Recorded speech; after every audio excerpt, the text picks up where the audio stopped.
你知唔知歷史上最偉大嘅作曲家原來曾經坐過監？喺1717年，約翰塞巴斯蒂安巴哈明明值得升職，但係就俾人冷落咗，所以佢揾到份好啲嘅工，決定辭職。但係佢老闆魏馬公爵死都唔肯放人，巴哈一直要求離開，佢哋大吵咗一場。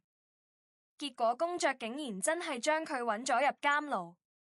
巴哈喺鐵窗後面過咗差唔多1個月，但最估唔到嘅係佢根本唔 care， 佢利用坐監嘅時間開始創作佢其中一首最偉大嘅傑作《平均律鍵盤曲集》。